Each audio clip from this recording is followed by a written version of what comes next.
नमस्कार मित्रांनो. आजची कथा ऐकताना अंगावर काटा येईल, शहारे उठतील. ऐका. गावाचं नाव होतं शहापूर. सर्वसामान्य दिसणारं, शांत, निसर्गाने वेढलेलं हे गाव. पण गावकऱ्यांच्या बोलण्यात नेहमी एकाच गोष्टीचा उल्लेख यायचा: शहापूरचा वाडा.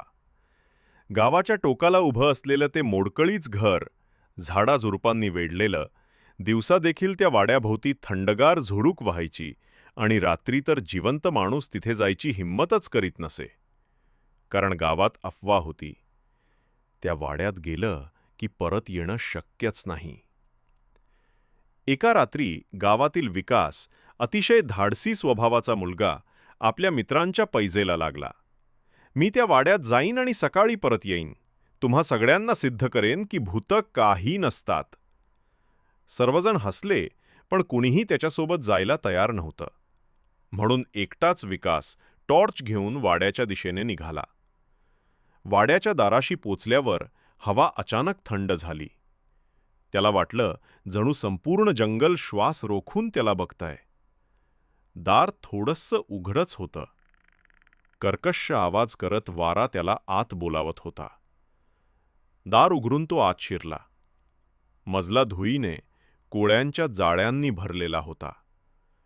भिंतींवर जुनी चित्र लटकलेली होती, ज्यांची डोळे विकासकडे एकटक बघत होती. फक्त चित्र आहेत, तो स्वतःलाच समजावत म्हणाला. पण त्याच क्षणी त्याला जाणवलं, त्या चित्रांमधले डोळे हलत होते, जणू ते त्याच्या प्रत्येक हालचालीवर लक्ष ठेवत होते.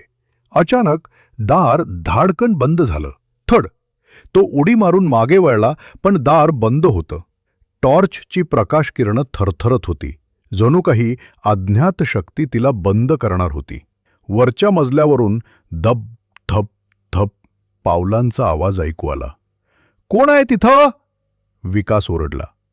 प्रतिसाद काही नाही. पण पुढच्या क्षणी कानाजवळ एक थंडगार कुजबूज ऐकू आली.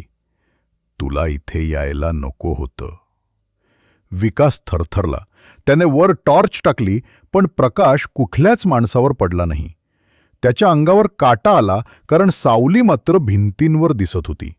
तो धडपडत जिन्यावर चढू लागला. जिन्याच्या अर्ध्या टप्प्यावर टॉर्च फडफडून बंद पडली.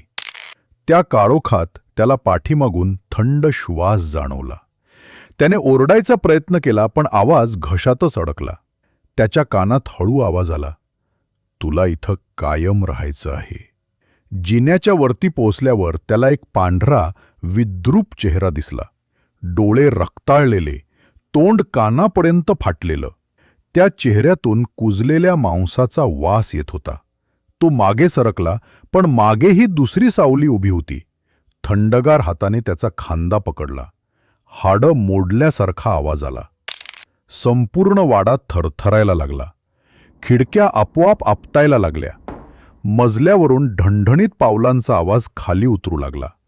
भिंतींवर अचानक रक्त दिसू लागलं आणि त्यावर लिहिलं होतं, एक गेला, पुढचा कोण? अचानक त्याला जाणवलं की तो एका लहानशा खोलीत उभा आहे. खोलीत कुठलाही दरवाजा नाही, खिडकी नाही. फक्त भिंतींवर रक्ताने नावं लिहिलेली. त्यात त्याला स्वतःचं नाव दिसलं, विकास. तो थरथर कापला. त्यानं भिंतीला लाथ मारली, हातांनी मारलं, पण खोली हलली नाही. अचानक अंधारातून 100 हात बाहेर आले आणि त्याला पकडलं. दुसऱ्या दिवशी गावकरी वाड्याबाहेर गेले. दारावर रक्ताने लिहिलं होतं, एक गेला, पुढचा कोण? आणि गावात कुणालाच विकास कधीच दिसला नाही. पण जेव्हा जेव्हा कुणी त्या वाड्याजवळ जातं, तेव्हा त्यांना एकाच आवाजात कुजबूज ऐकू येते, तुझं नाव पुढचं आहे. वाचकांनो, ही गोष्ट संपली असं समजू नका, कारण ही गोष्ट वाचणाऱ्याचं नाव त्या वाड्याच्या भिंतीवर आपोआप कोरलं जातं.